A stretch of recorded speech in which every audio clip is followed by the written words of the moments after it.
If you're looking for pendant lights that make a kitchen island feel finished and elevated, these are so beautiful. I'm showing two of the Hinkley Tornin pendants over an island, and I love the mix of heritage brass, black framing, and clear seedy glass.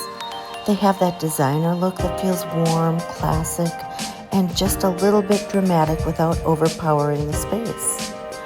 One decorating tip I always love for kitchen islands is to use two pendants to create symmetry and visual balance. It helps anchor the island and makes the whole kitchen feel more custom and thoughtfully designed.